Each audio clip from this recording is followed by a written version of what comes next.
కాలభైరవుడు ఒక 2 సంవత్సరాలు ఇక్కడ టెంపుల్ కట్టే వరకు ఆయన మధ్యాహ్నం విశ్రాంతి తీసుకునే సందర్భంలో భిక్ష తీసుకున్న తర్వాత విశ్రాంతి తీసేటప్పుడు అసలు మమ్మల్ని విశ్రాంతి తీసుకునే వాళ్ళకు ఆ కాళీమాత అనగానే భయంకరంగా రక్తం కారుతూ ఉండే నాలుకతో పెద్ద పెద్ద గుడ్లు చేసుకుని ఉండేటువంటి అమ్మవారు అని భయపడుతూ ఉంటారు. ఆ నాలుకని ఇక్కడ కోసుకోవడం వల్ల తాంత్రికులు కానీ లేదా అని ఇట్లా సాధన చేయటం వల్ల కానీ నాలుక బాగా సాగి అది ఇట్లా మురుగుట అందుకోగలుగుతారు. వైన్తో అభిషేకం చేయటం, నిమ్మకాయలు మాల వేయటం, వైను అభిషేకం, దిష్టి తీసి, ముఖ్యంగా దిష్టి తీస్తాం. ఇక్కడ ఎంత కష్టాల్లో ఎంతోమంది జుట్టు ఊడిపోతుందని, కడుపులో నొప్పులని, తలనొప్పులని, మాకు కలిసి రావట్లేదని చెప్పి వ్యాపారాలు దృష్టి తగిలి మేము ఇబ్బంది పడుతున్నాం, ఎవరో ప్రయోగం చేశారు, ఇలా మా దగ్గరికి వస్తూ ఉంటారు. వాళ్ళ జాతకం చూసి జాతకాన్ని బట్టి కూడా అలాంటి పరిస్థితులు ఉన్నాయి అనిపించినప్పుడు, శత్రు బాధలు ఉన్నప్పుడు కాకరకాయతో దీపం పెట్టిస్తాం. స్వామివారికి వైన్తో అభిషేకం చేసి బలి పశువులు కూడా ఇచ్చి చేసేటువంటి ప్రాసెస్ ఉంటుంది ఇక్కడ. కూష్మాండ దీపారాధన 19 అమావాస్యలు 19 బూడిద గుమ్మడికాయలతో దీపారాధన చేసినట్లయితే, అంటే 38 దీపాలు వెలిగించినట్లయితే తప్పనిసరిగా వాళ్ళకి నామినేటెడ్ పోస్ట్ ఎలక్షన్లో గెలవటం జరిగే తీరుతుందన్నమాట. లగ్నంలో మాందుంటే యశస్సు, కీర్తి ప్రతిష్టలు రావు, ఎదగలేరు, తర్వాత దుర్మరణం పాలైపోతారు. మొలల మందు, ఫైల్స్కి మందు, కిడ్నీ స్టోన్స్ మందు ఫ్రీగా ఇస్తాము. సుమారు ఒక 25-30 మంది కన్నా పాపం డబ్బు ఖర్చు పెట్టుకోలేని వాళ్ళకి మేము ఉచితంగా జ్యోతిష్యం చెప్పి ఉచితంగా వైద్యం చేయాలి. అందరికీ నమస్కారం, నేను శిరీష. ప్రస్తుతం మనం ఉన్నాము యాదగిరిగుట్ట సమీపంలో ఉన్న సైదాపురం మహాకాలభైరేశ్వర పీఠం దగ్గర మనం ఉన్నాం. ముఖ్యంగా ఈ గుడిలో కాలభైరేశ్వర స్వామి, మాందేశ్వర స్వామి, అలాగే గోశాల కూడా ఉంది.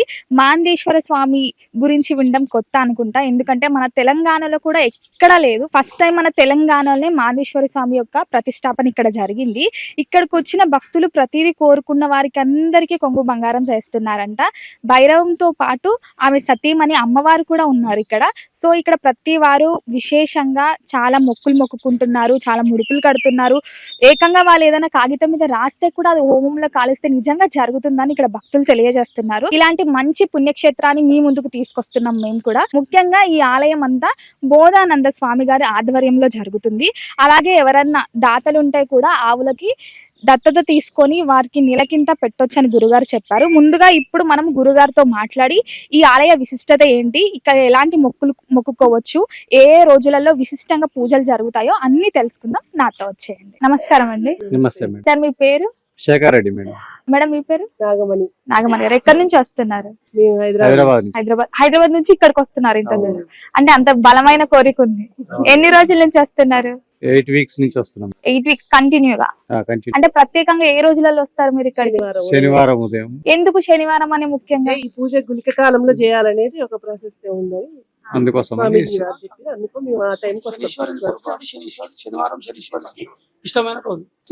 మరి 8 వారాల నుంచి వస్తున్నారు కదా, ఎలా అనిపిస్తుంది మీకు? మంచిగానే బానే అనిపిస్తుంది. ఇక్కడ గోశాల ఉండటము, మాందేశ్వర ఆలయం, మన తెలంగాణలో మొట్టమొదటి మాందేశ్వర ఆలయం ఇక్కడ ఉండటము, అట్లా దగ్గరలోనే మళ్ళీ మనకు కాలభైరవ ఆలయం ఉంది. కొంచెం మంచిగా బాగా అనిపిస్తుంది. మరి ఎవరికైనా తెలియజేస్తున్నారా ఇంకా ఈ గుడి గురించి? చెప్తూనే ఉన్నాం, మాకు తెలిసిన వాళ్ళకు చెప్తూనే ఉన్నాం మేడం. స్వామీజీ కూడా మంచిగానే పరిష్కారాలు చెప్తున్నారు, చాలా మంచిగా చూస్తున్నారు. బాగుంది కదా, చాలా మంచిగా. వచ్చిన వాళ్ళైనా అందరికి మర్యాదలు చేసి స్వామి ఇక్కడ రిసీవ్ చేసుకోవడం కానీ, అంటే మీకు మధ్యాహ్నం ఇక్కడే భోజనం ఉంటుందా? పెడతారు. ఉదయం పలహారం ఉంటది మేడం, మధ్యాహ్నం భోజనం ఉంటది. ఇక్కడ ఉన్న వాళ్ళు అంటే ఇక్కడ ఏమైనా నిద్రలాగా ఏమైనా చేస్తారా, లేకపోతే భక్తుల ఇష్టం మేడం, భక్తుల ఇష్టం మేరకు ఉంటే ఉండొచ్చు, అది వాళ్ళ అంటే నైట్ నిద్రపోయే అవకాశం కూడా ఉంది ఇక్కడ. సౌకర్యం అంతా మంచిగానే ఉంది. భోజనాలైనా అన్ని స్వామీజీనే చూసుకుంటాం, మనం ఏమి ఇబ్బంది పడాల్సిన అవసరం లేదు.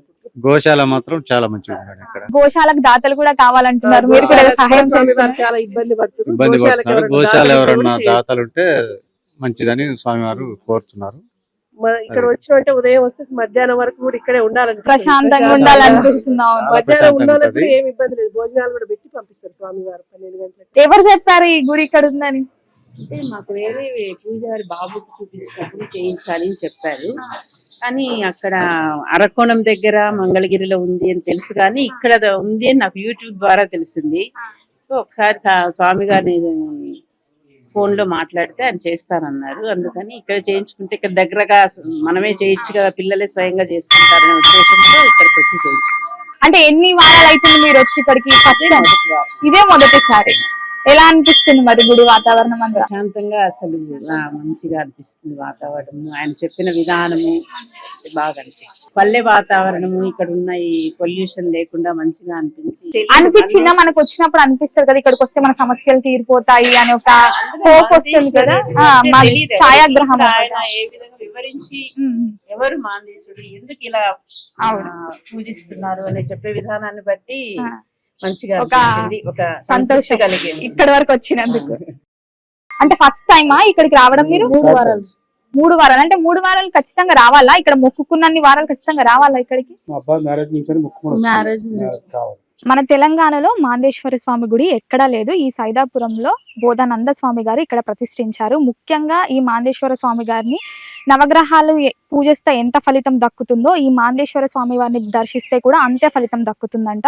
ముఖ్యంగా ఏలినాటి శనితో బాధపడేవారు, అర్ధాష్టమ శనితో బాధపడేవారికి ఇక్కడ విశిష్టంగా పూజలు చేస్తున్నారు. ప్రతి శనివారం హోమాలు కూడా జరిపిస్తారంట.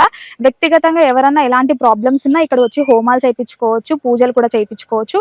అవన్నీ ఏంటో ఒకసారి గురుగారితో మాట్లాడి తెలుసుకుందాం. నాతో వచ్చి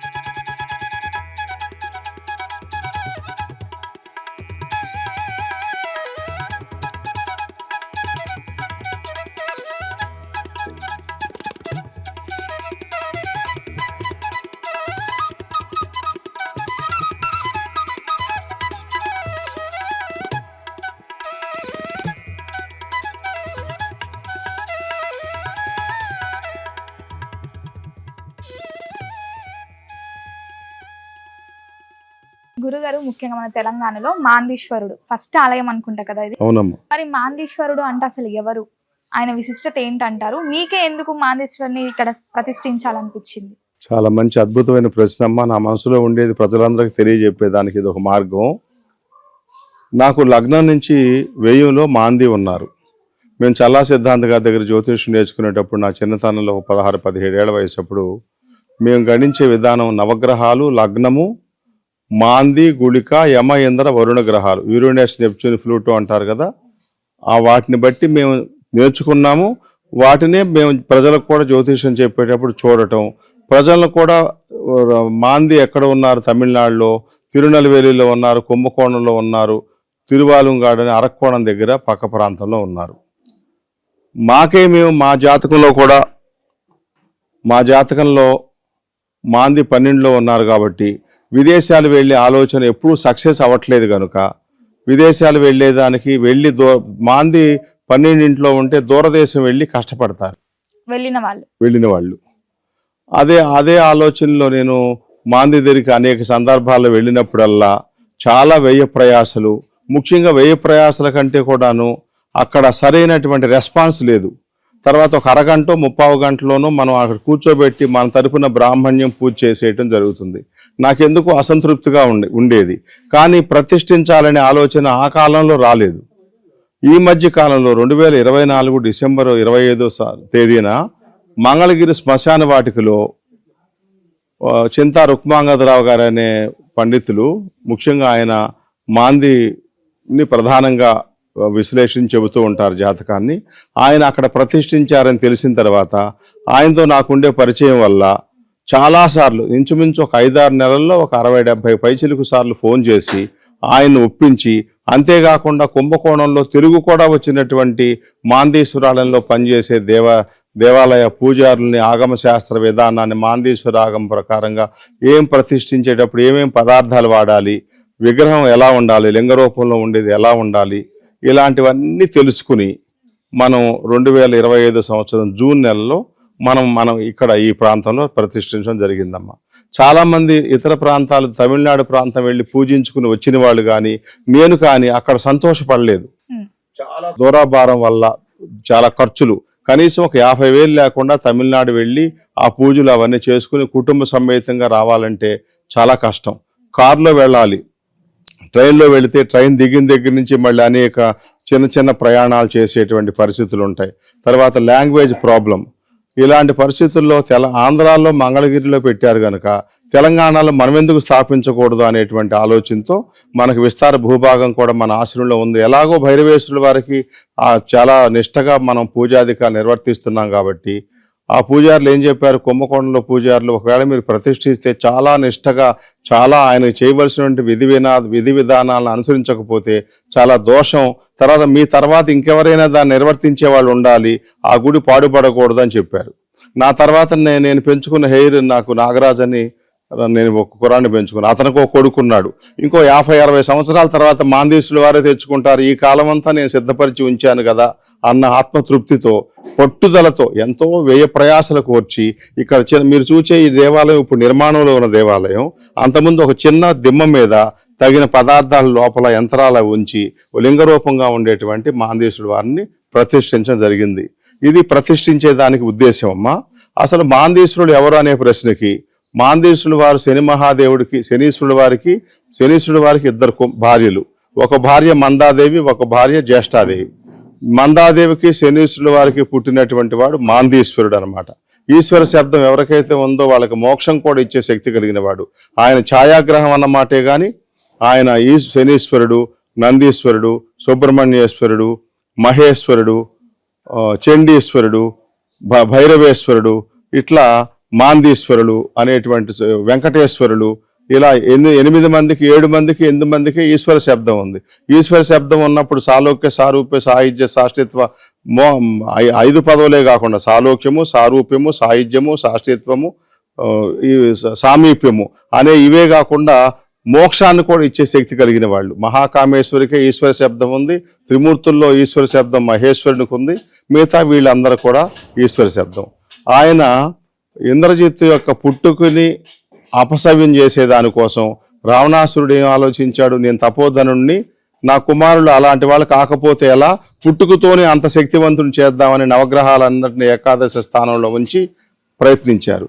దానికి శనీశ్వరుడు వారు ఇష్టపడక ఆ కాలుని లగ్నంలో పెట్టారు. అల్పాయుష్మంతుని చేద్దాం అనుకుంటే ఆ కాలుని రావణాసురుడు గ్రహించి ఖండిస్తే అది లగ్నంలో పడింది. లగ్నంలో మాందుంటే యశస్సు, కీర్తి ప్రతిష్టలు రావు, ఎదగలేరు, తర్వాత దుర్మరణం పాలైపోతారు.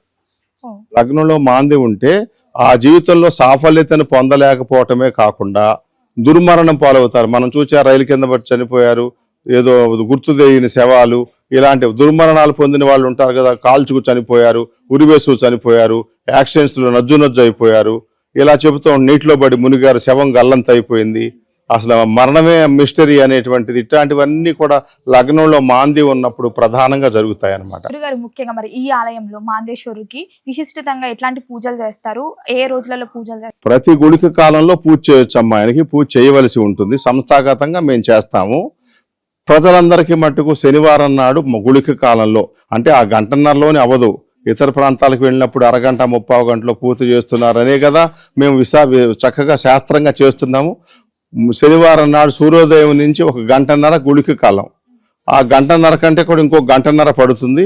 ఆ 3 గంటలు కనీసం పట్టేటువంటి లింగ రూపంలో ఉండే స్వామివారికి పంచామృతాలు, పళ్ళరసాలు, కొబ్బరి బొండం నీరు, చెరుకు రసము ఇత్యాది సుగంధ ద్రవ్యాదులతో అభిషేకం చేసి ఆయనకి ఇష్టమైన ఆకుపచ్చ వస్త్రాన్ని పుష్పాలంకారాలను చేసి అర్చన చేసి మారేడు దళాలు ఇత్యాది పుష్పాలతో, తర్వాత హవనంగా ఇక్కడ కనపడే, ఇప్పుడే ఇవాళ శనివారం కదా, ఈ స్వామివారి కనపడే అలంకారం అంతా ఈరోజు మాందేశ్వరుడు వారి పూజ సందర్భంగా, గుళిక కాల పూజ సందర్భంగా చేసిన అలంకారం అన్నమాట.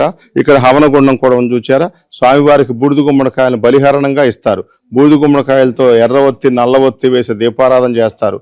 భైరవేశ్వరుడికి ఎలా బూడిద గుమ్మడికాయ దీపారాధన ఇష్టమో, బూడిద గుమ్మడికాయ బలిహరణం ఎట్లా ఇష్టమో ఈయనకు కూడా అలా ఇష్టం అనమాట.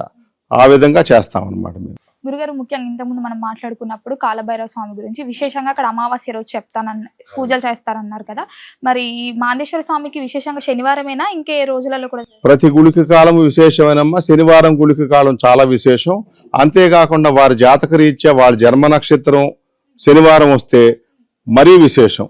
లేదా ఎవరి జన్మ నక్షత్రం రోజున వాళ్ళు జన్మ నక్షత్రం వచ్చినప్పుడు ఏ వారంలో జన్మ నక్షత్రం ఉన్నదో ఆ శనివారం నాడు మఖా ఉందనుకోండి, ఆ రోజున మఖా నక్షత్ర జాతకులు శనివారం గుళిక కాలంలో విశేషంగా చేసుకోవచ్చు. గురుగారు, ముఖ్యంగా మరి మాందేశ్వర స్వామిని పూజించడం వల్ల జాతకంలో చాలా బాధలు పడుతుంటారు కదా, ఎలాంటి దోషాలు అది ఇందాక మనం చెప్పుకున్న ఆ విషయాన్ని. నవగ్రహాలు మాందేశ్వరుడు వారికి ఏమి అనుగ్రహించారు? నిన్ను పూజించే వారికి మేమందరం ఏకాదశ స్థాన స్థిత ఫల ప్రాప్తి. అంటే నవగ్రహాలను పూజించినంత ఫలితము, నవగ్రహాలను పూజించితే కొన్ని శుభం కొన్ని అశుభం ఇచ్చే గ్రహాలు ఉండబట్టి కొంత నష్టం కొంత లాభం ఉండొచ్చు. కానీ మాందేశ్వరుడు వారిని పూజించినట్లయితే వారు ఇచ్చినటువంటి వర ప్రభావం చేత నవగ్రహాలన్నీ కూడా ఏకాదశి 11వ ఇంట్లో నవగ్రహాలు ఉంటే ఎలాంటి ఫలితాన్ని ఇస్తాయో ఆ శుభ ఫలితాన్ని ఖచ్చితంగా ఇస్తాయని వాళ్లే వరప్రదానం చేశారు మాందేశ్వరుడు వారికి. అంచేత నవగ్రహాలను పూజించవద్దనేది నా సనాతన ధర్మాన్ని కొట్టివేయటం నా సిద్ధాంతం కాదు. నవగ్రహాలను పూజించే వచ్చే ఫలితం కంటే కూడా అమితమైనటువంటి ఫలితాన్ని మాందేశ్వరుడు వారు అనుగ్రహిస్తారు.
ఎప్పటి నుంచి వస్తున్నారు? స్వామి ఉన్న సంది 26 సంవత్సరాల నుంచి ఆయన వెంబడే ఉంటుంది. 26 సంవత్సరాల నుంచి మీరు వస్తూనే ఉన్నారు.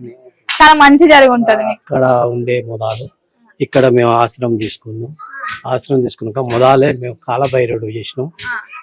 మొదలు గోశాల తయారు చేసినాం. ఫస్ట్ గోశాల తర్వాత కాలభైరవుడు చేసినాం. కాలభైరవుడు తర్వాత అతనికి ఏం స్వప్నంలో వచ్చిందో ఏందో మన స్టేట్ లా ఈ మాందేశ్వర స్వామి ఉండాలంటే ఆలోచన వచ్చింది. సకల బాధల పడి కొన్నేళ్ల నుంచి తపన చేసి వీటి తిరిగి ఆ భగవంతుని ఇక్కడికి తెప్పించుకున్నాడు. తెప్పించుకున్న సంది ఇప్పుడు 6 నెలల నుంచి నేను ప్రతి శనివారం వస్తా, కానీ కొంత ఆరోగ్యం బాగాలేక కొన్ని రాలేకపోతున్నా. ప్రతి శనివారం నేను ఇక్కడ ఉండి చేసుకొని ఆ దేవుని స్మరించుకుని ఆయన చెప్పినటువంటి విషయాలన్నీ కూడా విని ఆ రకంగానే మేము ముందుకెళ్తున్నాం.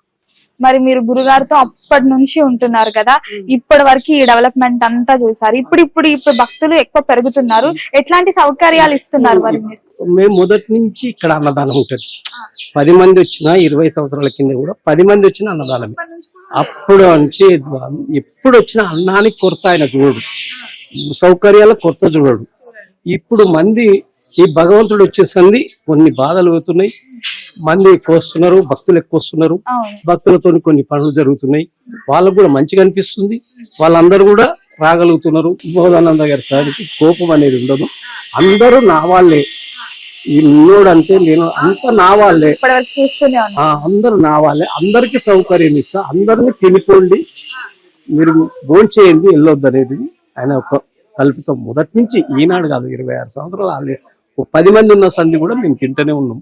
ఆ కాలు టిఫిన్ అనే చేసిపోతాం. చాలా మంది భక్తులు వస్తున్నారు, వాళ్ళు చెప్తున్నారు మేము 3 వారాలు వచ్చాము, 5 వారాలు వచ్చామని. అంటే అట్లా మొక్కుకుంటారా తాతగారు 3 వారాలు వచ్చాము 5 వారాలని? ఆ సౌకర్యం వాళ్ళకు ఆ భగవంతుడు ఎట్లిస్తుండో వాళ్ళకు మొక్కుకుంటే మంచిగా అనిపిస్తూ వస్తున్నాయి. అంతే కదా, మంచి గాంధీ అయితే ఎవరు రారు కదా, వాళ్ళకి అవుతున్నాయి, వస్తున్నారు. నమ్మకం భగవంతుడి మీద యొక్క నమ్మకంతో పనులు అవుతుంది. అంటే ఎన్ని రోజుల నుంచి వస్తున్నారు ఇక్కడికి? నేను ఒక 2 నెలలు 3 నెలలు అయిందిరా. 2 నెలలు 3. అంటే ఏంటి ఆ బలమైన కోరిక ఏంటంటే? ఏం లేదు, కొంచెం ఆరోగ్యాలు బాగా లేకుండే, అవి సెట్ అయిపోయినాయి. మరి 3 నెలల నుంచి వస్తున్నావు కాబట్టి సెట్ అయిపోయినాయి. అంటే నేను ఒక్కదాన్ని కాదు, మా అబ్బాయిలను ఇంకా వేరే వాళ్ళను చెప్పినా తీసుకొచ్చిన, వాళ్ళకు కూడా మంచిగా అయింది, మాకు కూడా మంచిగా అయింది. అంటే పొద్దున్నే వస్తారా మీరు? శనివారం పొద్దున్నే వస్తారా? పొద్దున్నే నాగేశ్వరుని పూజకు పొద్దున్నే రావాలా. ఇక అమాసకు ఇక్కడ హోమాలు ఉంటాయి. అంటే విశేషంగా అమావాస్య రోజు చేస్తారా కాలభైరవ హోమాలు చేస్తారు? కాలభైరవునికి అమాస రోజు హోమం చేస్తారు. ఆ రోజు కూడా కంపల్సరీ బాగలేని వాళ్ళు వాళ్ళు వీళ్ళు మస్తు మంది వస్తారు. ఇది నిండిపోతుంది మొత్తం. అమావాస్య రోజు ఎక్కువ, అష్టమి రోజు కూడా చేస్తుంటారా? అమావాస్య రోజే చేస్తారు. అమావాస్య రోజు ఎక్కువ చేస్తారు. అమావాస్య, శనివారం, మంగళవారం కూడా చేస్తుంది. లేదురా, ఒక శనివారము అమాస నాడే వస్తారు ఎక్కువ పబ్లిక్ బాగా. ఇక ఈ శనివారం నాడు పూజకైతే చాలా మంది మరి వస్తారు. తెలియజేస్తున్నారా మీరు వేరే వాళ్ళకి ఇలా గుడి ఉంది వెళ్ళండి అని? అదే మొన్న టీవీలో అంత చూసిరట. అందరు మా ఏరియా మొత్తం ఇట్లా అడుగుతుంటే నేను చెప్పిన నాకైతే మంచిగా అయింది బిడ్డ, మీరు వెళ్తే వెళ్ళండి, మీ ఇష్టం. అది నేనైతే బలవంతం చేయలేను కదా. మంచిగా ఒకసారి పోయి చూస్తే మనకు తెలుస్తుంది కదా. తిరుపతి నుంచి వస్తారు, విజయవాడ నుంచి వస్తారు ఇక్కడికి. మస్తు దూరం. హైదరాబాద్ లో అయితే ఫుల్. ఆయన లేనిది మనం లేవు. ఆయన చూపు మన మీద పడాలంతే. అంతే కదా బిడ్డ. ఇప్పుడు ఆయన లేనిది మనం లేనే లేదు భూమి మీద.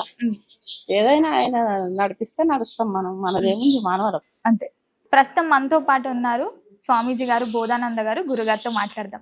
నమస్కారం గురు. నమస్తే అమ్మా.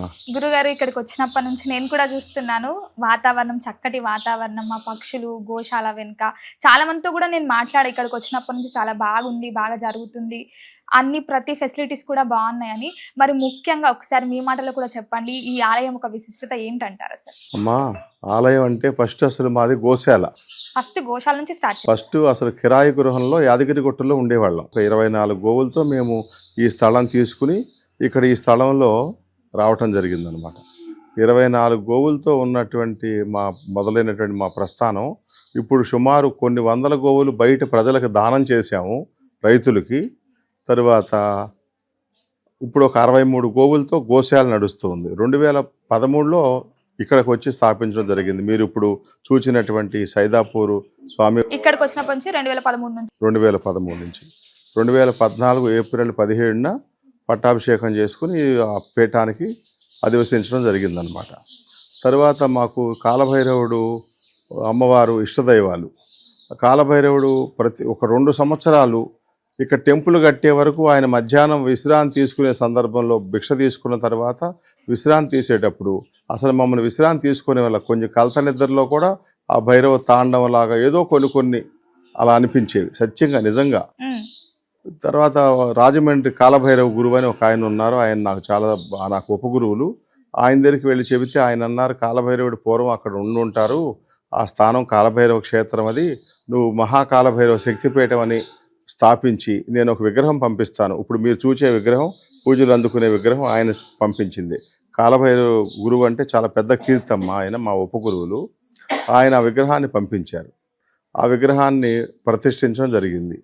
చాలా కాలం గుడి నిర్మాణం లేకుండా చిన్న పెద్ద గొడుగులు, ఏది మన ప్లాట్ఫామ్ మీద వ్యాపారం చేసే వాళ్ళ యొక్క పెద్ద గొడుగులు కిందే స్వామి ఉన్నారు. ఆటోమేటిక్గా కొంతమంది భక్తులు ముందుకు వచ్చారు. గూడూరు నారాయణ రెడ్డి గారని లీడరు, ఆయన భారతీయ జనతా పార్టీ లీడర్ అనమాట. ఆయన ఒక 4.5 లక్షలు దానం చేశారు. ఇంకా ఆళ్ళు కొంత అప్పు చేసి కూడా మీరు చూసేటువంటి టెంపుల్ని నిర్మాణం చేయడం జరిగింది. తరువాత మేము అనేక సందర్భాల్లో మాంది గుళిక, యమయంద్ర, వరుణ గ్రహాలు, నవగ్రహాలు, లగ్నంతో కూడిన జాతక చక్రాన్ని నేను గ్రహించటం నేను నేర్చుకున్నాను. దాంతోనే ప్రజలందరికీ చెప్పడం జరిగింది.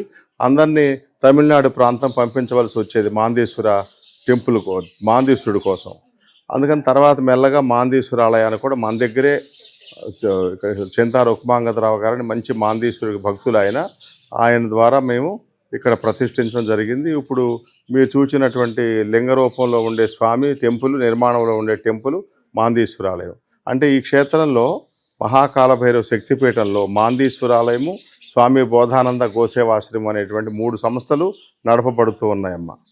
మాకు కాలభైరవ దేవాలయంలో అమావాస్య, పౌర్ణమి, అష్టమి, స్వాతి నక్షత్రం, లక్ష్మీ నరసింహస్వామిది ఎలా స్వాతి నక్షత్రము, కాలభైరవ స్వామి వారిది కూడా స్వాతి నక్షత్రమే. ఆ స్వాతి నక్షత్ర దినాల్లో శనివారాలేమో మాందేశ్వరాలయంలో ఇలా పూజలు జరుగుతూ ఉంటాయన్నమాట. మాకు ప్రధానంగా గోశాల కొంచెం లోటు బడ్జెట్లో నడుస్తూ ఉందమ్మా. గోవుల్ని స్పాన్సర్ చేసేవారి కోసం, అంటే గోవులు, ఒక గోవునో 2 గోవులను ఒక ఫ్యామిలీ వారు దత్తత తీసుకుని ఆ దత్తత తీసుకున్నటువంటి గోవుకు అయ్యేటువంటి వ్యయాన్ని వాళ్ళు భరించేటట్టుగా ఆ గోవు మన దగ్గరే ఉండి మనం సుభిక్షంగా చూస్తాం. మీరు చూచారు గోశాల ఎంత సుభిక్షంగా ఉందో చూచారు కదా. ఈ ప్రధాన ఉద్దేశం గోశాల బాగా నడిచే దానికోసం, దాతల కోసం.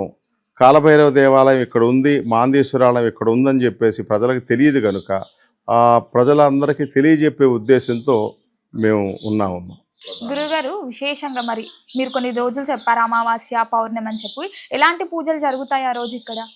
మేము వామాచార మార్గంలో బిందు పూజ కాకుండా మిగతా 4 రకాల పూజలు చేస్తామమ్మా. ఇక్కడ వైన్తో అభిషేకం చేయటం, నిమ్మకాయల మాల వేయటం, వైను అభిషేకం, దిష్టి తీసి, ముఖ్యంగా దిష్టి తీస్తాం. ఇక్కడ ఎంత కష్టాల్లో ఎంతోమంది జుట్టు ఊడిపోతుందని, కడుపులో నొప్పులని, తలనొప్పులని, మాకు కలిసి రావట్లేదని చెప్పి వ్యాపారాలు దృష్టి తగిలి మేము ఇబ్బంది పడుతున్నాం, ఎవరో ప్రయోగం చేశారు, ఇలా మా దగ్గరికి వస్తూ ఉంటారు. వాళ్ళ జాతకం చూసి జాతకాన్ని బట్టి కూడా అలాంటి పరిస్థితులు ఉన్నాయి అనిపించినప్పుడు అమావాస్య, పౌర్ణమి, అష్టమి, స్వాతి నక్షత్ర దినాల్లో వాళ్ళకు ఒక టైం కేటాయించి బలిహరణాలతో సహా కోశమాండ దీపారాధన, 19 రాజకీయ పదవులు కావాలనుకునే వాళ్ళకి కోశమాండ దీపారాధన, 19 అమావాస్యలు, 19 బూడిద గుమ్మడికాయలతో దీపారాధన చేసినట్లయితే, అంటే 38 దీపాలు వెలిగించినట్లయితే తప్పనిసరిగా వాళ్ళకి నామినేటెడ్ పోస్ట్ ఎలక్షన్లో గెలవటం జరిగే తీరుతుందన్నమాట. మన దేవాలయమే కాదు, ఏ కాలభైరవ దేవాలయాల్లో అలా చేసినప్పుడు కూడా నువ్వుల నూనెతో చేసేటువంటి దీపారాధన. తర్వాత అష్టమ శని, అర్ధాష్టమ శని, సాడేసాతి, ఏలినాడు శని అంటారు కదా, ఈ దోషాలు ఉండే వాళ్ళకు కూడా కాలభైరవుడు చాలా అద్భుతంగా ఉపయోగపడతాడు. ఎందుకంటే గురువు చెప్పిన మాట, సశిష్యుడు సద్గురువు మాట తప్పడు కదమ్మా. కాలభైరవుడు శనీశ్వరుడు వారి యొక్క గురువు అన్నమాట. అంచేత శని దోషాలున్నా, మంత్రదోషాలున్నా, దిష్టి దోషాలున్నా, ఏదైనా శత్రుబాధలు, ముఖ్యంగా శత్రుబాధలు ఉన్నప్పుడు కాకరకాయతో దీపం పెట్టిస్తాం. తర్వాత స్వామివారికి వైన్తో అభిషేకం చేసి, తర్వాత బలి పశువులు కూడా ఇచ్చి చేసేటువంటి ప్రాసెస్ ఉంటుంది. ఇక్కడ వామాచార తంత్రంతో చేస్తామన్నమాట. అలాంటప్పుడు శత్రు బాధలు కూడా నివారణ అవ్వటం. శత్రువులు కోర్టు కేసుల్లో ఉండేవాళ్ళు, ఆ కోర్టు కేసుల్లో ఉండేవాళ్ళు కూడా ఒక స్లిప్ మీద ఆ కోర్టు కేసు నెంబరు అవన్నీ రాసేసి, వాళ్ళ సమస్య రాసి స్వామి దగ్గర పెట్టడం. ఆ సమస్య రాసినటువంటి చిట్టీలే హోమంలో కూడా మనం హోమం చేసేటప్పుడు, హోమంలో స్వాహాకారం చేసేటప్పుడు అవి వేస్తూ ఉండటం. ఇలా చేసినట్లయితే ఆవాల నూనెతో కానీ, విప్ప నూనె, స్వామికి బాగా విప్ప నూనె అంటే ఇష్టం, విప్ప నెయ్యి అనాలి దాన్ని, విప్ప పువ్వుతో, విప్ప గింజలతో చేసిన నేతితో చేయటం.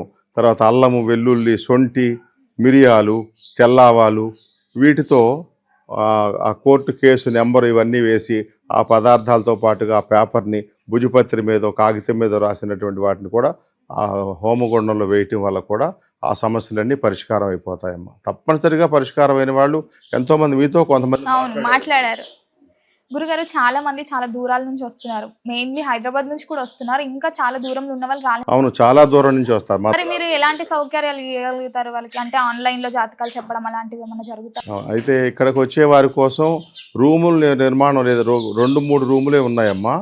ఏదన్నా పెద్దవాళ్ళు ఫ్యామిలీతో వచ్చారు అనుకునేటప్పుడేమో రూములు ఖాళీ ఉంటే రూములు కేటాయిస్తాం. ఒకవేళ వైద్యం కోసం వచ్చేటప్పుడు కూడా ఒక 5 రోజులు 10 రోజులు ఉంటారు. గోపంచగవ్య వైద్యం కూడా చేస్తామమ్మా మేము. ఆ సందర్భంలో వారికి వైద్యం కోసం వచ్చే వారికి మటుకు తప్పకుండా రూమ్ అలాట్ చేసే పరిస్థితులు ఉంటాయి. మామూలుగా పూజలు పురస్కారాల కోసం ఏదైనా 3 నిద్రలు, ఈ క్షేత్ర మహిమ ఏంటంటే 3 పగళ్ళు 3 రాత్రులు ఇక్కడ నిద్రించినట్టయితే ఏదైనా ఒక కోరిక తప్పకుండా నెరవేరుతుంది అనబడేటువంటి యంత్రాలతో మేము స్వామివారిని ప్రతిష్ఠించడం జరిగిందనమాట. అలాంటి సందర్భాల్లో హాల్లో పడుకోవటం, ఇప్పుడు మనకు కనపడేటువంటి హాల్లోనే పడుకుంటారు. ఒక 50 మంది వరకు పైన కానీ కింద కానీ, ఒక 50-60 మంది వరకు మేమే టిఫిన్, అల్పాహారాలు, మేమే భోజన వసతులు, బాత్రూమ్, లెట్రిన్స్ అన్నీ కూడా ఉన్నాయి. ఒక 10 మంది 15 మంది ఎప్పుడూ ఉంటారు ఇక్కడ. ప్రతినిత్యం అన్నదానం కూడా జరుగుతుందమ్మా. అన్నదానం కూడా చాలామందికి అన్నదానం ప్రతిరోజు, ఇప్పుడు మీరు చూచారు, ఒక 100 మంది కనీసం అల్పాహారం తీసుకున్నారు కదా. అలా ఇక్కడ అల్పాహారం ఉంటుంది, భోజన వసతి ఉంటుంది, స్నానాధికారులు నిర్వర్తించే దానికోసం బాత్రూములు అవన్నీ ఉన్నాయి. నిద్రించే దానికోసం గదులు లేవు, నిర్మాణం చేయాలని ఆలోచన ఉంది. దాతల కోసం ఎదురు చూస్తూ ఉన్నాం. గురుగారు, ఇంకో మాట కూడా విన్నాను, మీరు ఉచితంగా కూడా ఒక రోజు ప్రత్యేకంగా జాతకాలు చెప్తారని. మరి ఏ రోజు చెప్తారు? అయితే 1వ తేదీ నాడు మొలల మందు, ఫైల్స్కి మందు, కిడ్నీ స్టోన్స్ మందు ఫ్రీగా ఇస్తాము. తర్వాత 1వ తేదీ 20 మంది రానివ్వండి, 30 మంది రానివ్వండి, ఉదయం 8 నుంచి మధ్యాహ్నం 3:30 వరకు ఎంతమంది ఉన్నారో అంతమందికి చాలా వరకు, ఏదైనా మరీ 3:30 దాటిపోయి కూడా మిగిలి ఉంటే మళ్ళీ నెక్స్ట్ 1 తారీఖుకి వాళ్ళకి టైం ఇవ్వటం జరుగుతుంది.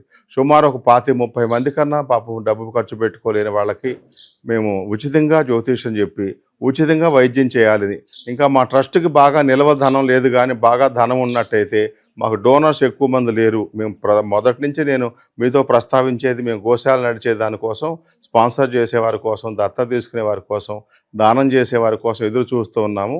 ఆ సందర్భంగా ఎక్కువ మందికి సేవ చేయలేకపోతున్నాం. మరీ జ్యోతిష్యం డబ్బు పెట్టి చెప్పించుకోలేని వాళ్ళు, వైద్యం ముఖ్యంగా ఫైల్స్, కిడ్నీ స్టోన్స్కి, ఇంకా చిన్న చిన్న వైద్యాలకి దేనికైనా సరే గోపంచక వైద్యం ద్వారా మేము చేసేటువంటి విధానంలో ఫ్రీగా జ్యోతిషం, ఫ్రీగా వైద్యం 1వ తేదీ ఎవ్రీ మంత్, ఏ నెల అయినా 1వ తేదీ ఉదయం 8 o'clock to 3:30 PM వరకు. గురుగారు, ముఖ్యంగా మరి ఆన్లైన్ సర్వీస్ కూడా ఉంటుందా మీ దగ్గర? ఆన్లైన్లో జాతకాలు చెప్పడం అలాంటివి జరుగుతాయా? అవునమ్మా, ఇప్పుడు హైదరాబాద్ ప్రాంతం వాళ్ళు 2 hours జర్నీ వచ్చేస్తారు. చాలా మంది కూడా వచ్చారు ఇప్పుడు పక్కల. అవును, హైదరాబాద్ జనం ఎక్కువ మంది వస్తారు మా ఆశ్రమానికి. ఒకవేళ ఏ కడప నుంచో, కర్నూలు నుంచో, అనంతపురం నుంచో, ఏ జగిత్యాల నుంచో, కరీంనగర్ నుంచో, విజయవాడ ప్రాంతం నుంచో, రాజమండ్రి నుంచో రావటం వ్యయ ప్రయాసాలు కదా. అలా కాకుండా మేము ఆన్లైన్లో కూడా చూచి వారికి ఒక టైం, ఒక 10 రోజులు, వారం రోజులు టైం తీసుకుని ఉన్న లైన్లో క్యూలో ఉన్న వాళ్ళని బట్టి ఎవరు ముందు మనకి జ్యోతిష్యం చెప్పమని అడిగారు అనే దాన్ని బట్టి మేము 1, 2, 3, 30, 40 అని వేసేసుకుని, ఎప్పుడు ఒక 20, 30 అన్న పెండింగ్ జాతకాలు ఉంటాయమ్మా. దాన్ని బట్టి ఒక వారం 10 రోజులు సమయం తీసుకుని మేము చెప్పడం జరుగుతుంది అన్నమాట. వాడికి ఫోన్లో చెబుతాము, జాతకాన్ని మొత్తం వాట్సాప్లో పంపించేస్తాము. మేము ప్రింట్ తీసిన జాతకంలో మేము పరిష్కరించినటువంటి మా చేతి రాతతో కూడినటువంటి జాతకాన్ని వారికి వాట్సాప్లో పంపడమే కాకుండా వాయిస్ మెసేజ్ కూడా చేస్తాము. వాళ్ళకి సంతృప్తి లేకపోతే ఒక 2-3 minutes వాళ్ళు మాట్లాడితే ఇంకేదైనా సందేహాలు ఉంటే కూడా ఆ జాతకాన్ని బట్టి మేము సమాధానాలు చెప్పడం జరుగుతుందమ్మా. ఇక్కడ గుడి ఉందని ఎవరు చెప్పారమ్మా? మేము మాక్సిమం ఇక్కడ అమ్మ వాళ్ళది లోకలే, నాకు ఎప్పటి నుంచో తెలుసు, చిన్నప్పటి నుంచి. కాకపోతే ఇక్కడ పూజారి గారు వచ్చినప్పటి నుంచి ఒక 20 years నుంచి ఈ కాలభైరవ టెంపుల్ ఫేమస్. మరి చాలా మంది కూడా మన హైదరాబాద్ నుంచి కూడా ఎక్కువ మంది, చాలా మంది వస్తున్నారు ఇప్పుడు నేను మాట్లాడేవారికి. ఈ ఆలయం ఒక విశిష్టత ఏంటంటారు? ఏంటంటే మన కాశీ క్షేత్ర కాలభైరవుడు అంటే మన దగ్గర తక్కువ మందికి తెలుసు కదా. కానీ భైరవుని పూజిస్తే మనకున్న నెగిటివ్స్ పోతాయి అనే నమ్మకంతో కాలభైరవుడు చాలా. మరి విశేషంగా ఏ రోజులలో పూజ చేస్తారు? అమావాస్య, పౌర్ణమి, స్వాతి నక్షత్రం. ఆయన జన్మించినది నక్షత్రం స్వాతి నక్షత్రం అంట. ఆ రోజు అష్టమి, అమావాస్య, పౌర్ణమి చాలా ఫేమస్. హోమాలు జరుగుతాయి విశేషంగా, హోమాలు, కుష్మాండ దీపాలు.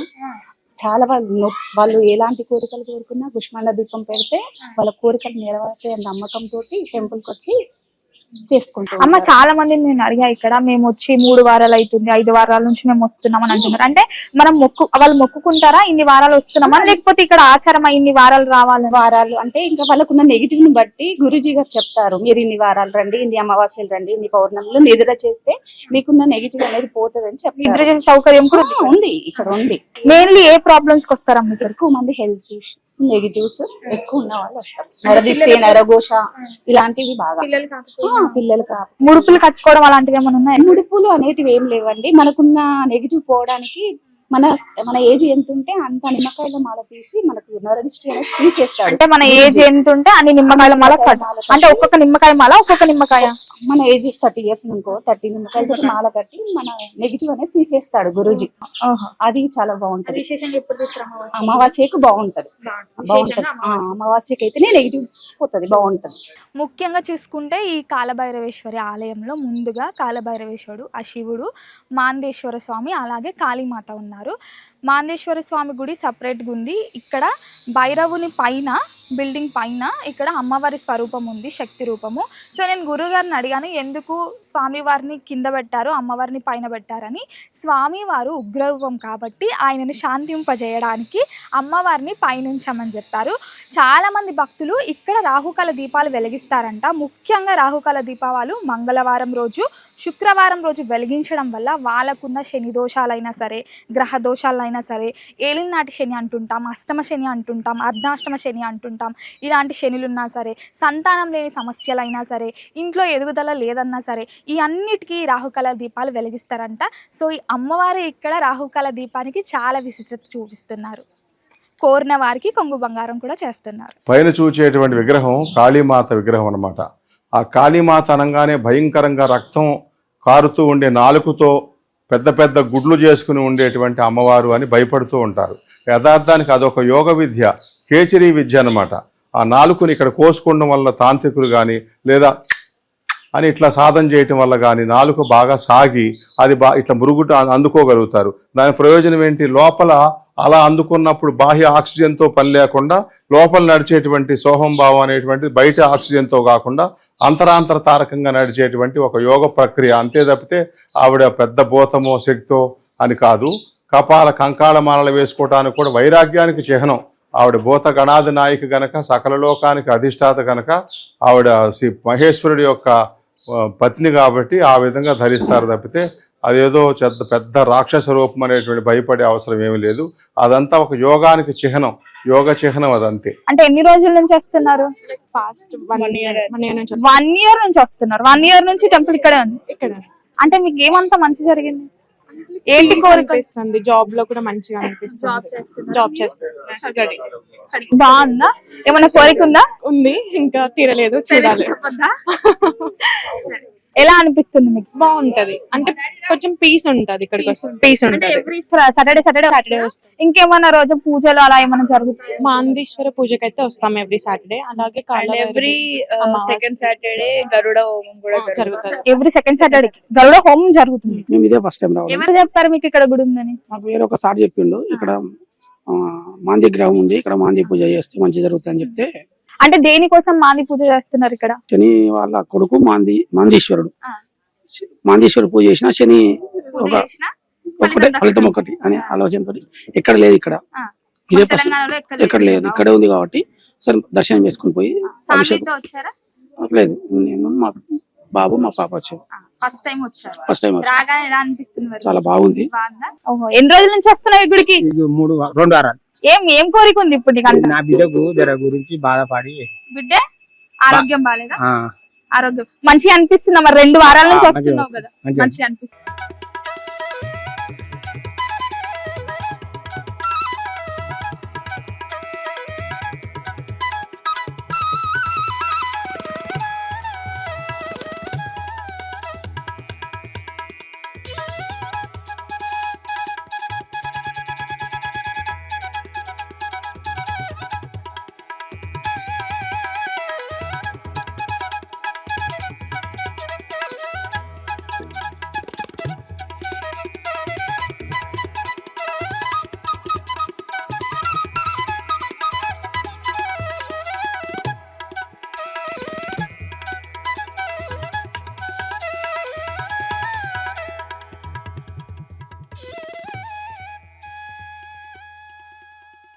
గురుగారు, ముఖ్యంగా ఇక్కడికి రాగానే చాలా పల్లెటూరు వాతావరణం మొత్తం ఇక్కడే కనిపిస్తుంది. మనసుకు కూడా చాలా ప్రశాంతంగా ఉంది. ముఖ్యంగా గోవుల్లో 33 కోట్ల మంది దేవతలు ఉంటారు అని అంటుంటారు. మరి గోపూజ చేయడం వల్ల ఎలాంటి ఫలితాలు దక్కుతాయి అంటారు అందరికి? గావో విశ్వస్య మాతరహ అన్నారమ్మా. గోవు విశ్వానికి తల్లి. తల్లి అంటే తల్లి నుంచి అన్ని జగత్తంతా తల్లి అమ్మవారి నుంచి వచ్చింది కదా. ఆ గోమాత వల్లే గోవు సర్వ జగత్తుకి ఆధారభూతం. చూడండి, మనం గోవుల వల్ల పాలు, పెరుగు, నెయ్యి, ఆ గోవు వ్యర్థాల వల్ల భూసారం పెరిగి మంచి రసాయనిక ఎరువులతో పండిన పంటల కంటే సేంద్రియ ఎరువులతో పండిన పంటలు తినటం వల్ల పూర్వులు బాగా గట్టిగా ఉన్నారు. ఇప్పుడు మనం సేంద్రియ ఎరువులతో పండిన పంటలు పండించి మనం తీసుకోవటం వల్ల మనకు అనేక రకాల రోగాలు వస్తున్నాయి అంటున్నారు కదా. అసలు గోవు మహిమ ఏమని చెప్పగలం? ఆదిశేషుడు కూడా చెప్పలేడమ్మా, స్వామి బోధానంద కాదు. అసలు గోవుతో చేయలేనటువంటి పని లేదు. ఒక గోవు తోక వెంట్రుకుని మేము కుంకుమతో కలిపి మంత్రించి తావిత్తులు పెట్టిస్తాం. వాళ్ళు ఆ ఒక్క గోవు వెంట్రుకు వల్లే వాళ్ళు సుఖపడిన వాళ్ళు ఉన్నారు, నరఘోష పోయిన వాళ్ళు ఉన్నారు. గోవు మూత్రాన్ని శుభాశుభాలు అన్ని కార్యాల్లోనూ గో పంచతాన్ని శుద్ధికి ఉపయోగిస్తారు. ఆరోగ్యపరంగా కూడా ఆరోగ్యపరంగా కూడా అసలు ప్రపంచంలో ఇప్పుడు వరకు ఈ ప్రపంచం, అమెరికా కాదు మొత్తం యావత్ ప్రపంచంలో ఇప్పుడు ఉండేటువంటి టానిక్స్ అన్నిటికంటే బలమైన టానిక్ ఏదండి? గోమూత్రమే. ఇక దానికంటే మనం ఏం చెప్పగలం? తల్లిపాలు లేనప్పుడు ఏం చేస్తారు? పసిపిల్లలకి తల్లిపాలు లేనప్పుడు గోవు పాలు. అంటే గోవు జగత్తుకు ఆధారం. పరిహార క్రియల్లోనూ నవధాన్యాలు గోవులకు పెట్టినట్టయితే నవగ్రహాలు ఇచ్చే అశుభ ఫలితాలు ఇవ్వరు. మరి గురుగారు ఇన్ని గోవులను మీరు ఎలా? అదే ప్రధానంగా మా సమస్య అదేనమ్మా. సుమారు ఒక 100 పైన గోవుల్ని మేము కోడిదూడల్ని వాటిని పొరపాటున జెర్సీ బ్రీడ్ వచ్చినటువంటి వాటిని రైతులకు దానం చేశాము. ఇప్పుడు గోశాలలో 63 గోవులు ఉన్నాయమ్మా. ఈ గోవులకి పశుగ్రాసం కోసం, దానా కోసం, ఈ గోవుల యొక్క షెడ్లు, ఇన్ఫ్రాస్ట్రక్చర్, వాటి రిపేర్లు, వాటి పని వాళ్ళకి జీతాలు, వాటి కోసం కనీసం ఒక 2 లక్షల పైచలకు ప్రతి నెల ఖర్చు అవుతుందన్నమాట. మాకు గోవులకి స్పాన్సర్ చేసేవాళ్ళు ఒక 10 మందే ఉన్నారు. మహీనాథ్జీ అని, కోమలి అని, ఇలా కొంతమంది మట్టుకే ఉన్నారు. ఆ గోవుల్ని స్పాన్సర్ చేసేవాళ్ళు ఇంకొక 50 మంది కోసం మేము ఒక్కొక్క గోవుకి పెద్ద గోవు సాదే దానికోసం 7,000 అవుతుందమ్మా. పొట్టు జాతి చిన్న వాటిని సాదే దానికోసం 5,000 అవుతుందన్నమాట. ఆ గోవుల్ని స్పాన్సర్ చేసే దానికోసమే మేము ఇంతమందిని ప్రాధేయపడుతున్నాం. మీ యొక్క భక్తి ఛానల్ వాళ్ళ ద్వారా కూడా మేము కోరేది ఏంటంటే, ఎవరైనా దాతలు ముందుకు వచ్చి ఈ గోశాలను సుభిక్షం చేసే దాంట్లో పాలుపంచుకోవలసిందిగా, ముఖ్యంగా ఒక్కొక్క గోవుని ఒక్కొక్కళ్ళు స్పాన్సర్ చేసేదానికి సహకరించవలసిందిగా ప్రార్థిస్తున్నాం. ఆ ప్రాసెస్ ఏంటంటారు గురుగారు? ఎలా దత్తత? అదే మా ఫోన్ నెంబరుతో ఫోన్పే కానీ గూగుల్ పే కానీ చేసినట్లయితే వారు వచ్చి ఇక్కడ ఒకసారి గోశాలలో వారి గోత్రనామాలు చెప్పినట్టయితే గోపూజ చేయిస్తాము. వారి పేరు మీద ప్రతి నెల ప్రతి దానా పెట్టేటప్పుడు, మేత వేసేటప్పుడు, లేదా నెలకు ఒక రోజు కానీ వారి గోత్రనామాలతో ఇక్కడ గోపూజ చేయడం జరుగుతుందన్నమాట. మీరు ఇందాక అడిగారమ్మ గోవు మహిమ ఏమిటండి అని. నా ఆశ్రమంలో నాకు జరిగిన ఒక మహిమ నేను చెబుతాను. దాన్ని బట్టి మీరు ఎంత గొప్పవో. గోవులు ఎక్కడైతే భూభాగంలో ఉంటాయో భూగర్భ జనవనరులు అడుగంటికి పోయేవి కూడా పైకి ఉబ్బుకొస్తాయన్నమాట.